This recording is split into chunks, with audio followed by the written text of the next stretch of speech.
This is Mike Fitzpatrick, and you're listening to Bite-Size Security.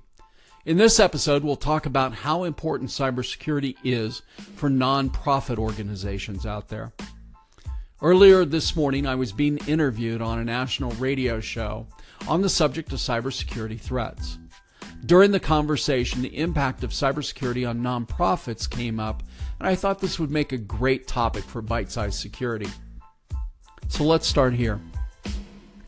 Myself, your humble host, Mike Fitzpatrick, I'm the founder and CEO of a small nonprofit here in Southern California that's dedicated to improving education.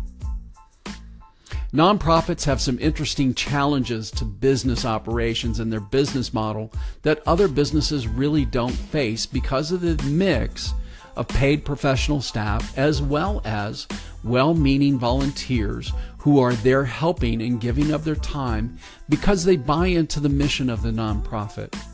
Your success and failure, everything you do in a nonprofit, depends upon your ability to fundraise and the trust that donors have in you and your organization.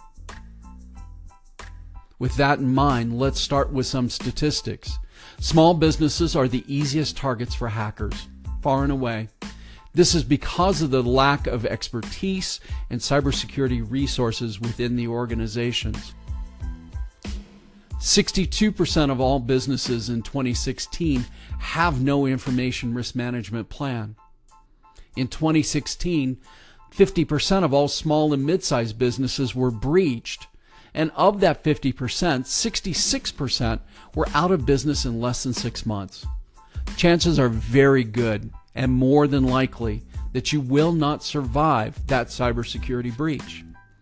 Matter of fact, the average cost of a cybersecurity breach in the U.S. is now over $7 million.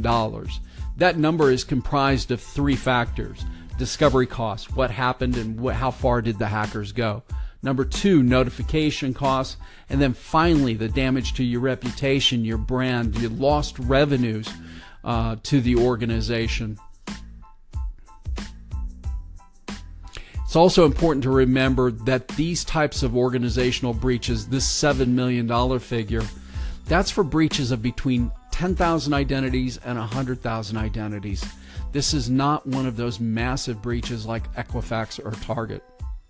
For the average nonprofit, this would be certain death. The mission would be over. All of the people who have donated to your cause have stopped because of the damage to the brand. So the question is, what can you do? First, if you're the CEO or a board member of a nonprofit, you have to realize that this is a significant risk to the operations and longevity of your nonprofit, and you have to take action. Second, develop a plan. Work with an expert to develop a plan for your cybersecurity needs within the organization. Realize that this is going to take time, 2 to 3 years on average. You have to implement it a brick at a time, a step at a time, and you have to always be vigilant. Third, make it a business process and train your employees and volunteers to the standards that you've set on cybersecurity. Everyone must be on the same page and rowing in the same direction. If not, make the needed changes in personnel and your volunteers. For the full impact of what could happen to your organization, go back and listen to our podcast, The Key 3, Sustainability, Revenue, and Growth, for more detail. Finally, realize somebody, someplace wants your data, and it's a matter of time. The storm is coming and you need to prepare. To learn more about cybersecurity and the risks to nonprofits and what you can do to protect your organization, go to our website, ncxgroup.com.